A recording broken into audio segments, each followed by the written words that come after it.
নমস্কাৰ বন্ধু বান্ধৱীসকল, আজি মই আপোনালোকক দেখুৱাম আমাৰ ঘৰতে কৰা সৰু সুৰা ধূপৰ ব্যৱসায়খন। আপোনালোকে চাবচোন আমি কি কি সামগ্ৰীৰে এই ধূপৰ ব্যৱসায়খন আৰম্ভ কৰিছোঁ আৰু কি কি বস্তু প্ৰয়োজন হয় আমাক এই কমপ্লিট ধূপটো ৰেডি কৰোঁতে। আপোনালোকে চাব। প্ৰথমতে মই আপোনালোকক দেখুৱাম এইটো পাৰফিউম হয়। এই যে সৰু বটলটো দেখিছে, ইয়াতে পাৰফিউম আছে আৰু এই ডাঙৰ বটলটোত আছে অইল। এই দুটা বস্তু মিক্স কৰি এদিন আমি ৰাখি দিওঁ।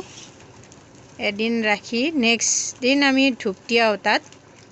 এই যে ধূপ দেখিছে আপোনালোকে, নেক্সট দিন আমি তাত ধূপ দিয়াওঁ। 5 ছেকেণ্ডমান সময় তিয়াই থৈ উঠাই থৈ দিওঁ আৰু সেই তিওৱা ধূপখিনি আমি বন্ধ জেগাত ৰাখিব লাগে, কাৰণ পাৰফিউমটো যেন উৰি নাযায়। সেইটোৰ কাৰণে আমি সাৱধানে ৰাখিবও লাগে। তাৰপিছত সেই ধূপখিনি ওলাই আমি কি কৰোঁ, নেক্সট দিন এই যে পিপিবিলাক দেখিছে, এইবিলাক দেখিছেনে? এই পিপিবিলাকত আমি সোমাওঁ আৰু এই সোমাই আছে পিপিবিলাকত। এই যে এনেকুৱাকৈ পিপিবিলাকত সোমাই, ৰঙা ৰঙা পিপি এইবিলাকত সোমাই এই কভাৰত ভৰাওঁ। ধূপৰ কভাৰত ভৰাই এইকেইটা কভাৰ ৰেডি কৰোঁ। আৰু এইবিলাক হৈছে 10 টকীয়া কভাৰ, আৰু 10 টকীয়া কভাৰো বহুতকেইটা কোৱালিটি আছে। আৰু এই ইয়াতে আছে 50 টকীয়া, এইবিলাক 50 টকীয়া কভাৰ হয় এইবিলাক।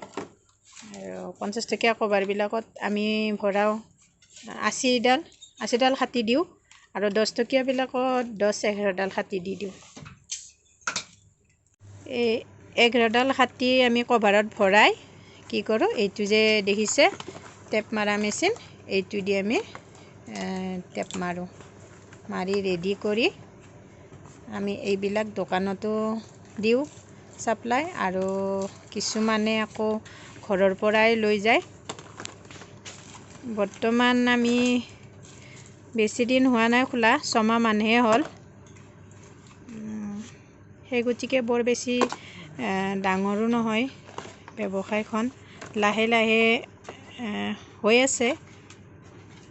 আপোনালোকৰ সহায় সহযোগিতা পালে নিশ্চয় আৰু আগবাঢ়ি যাব পাৰিম।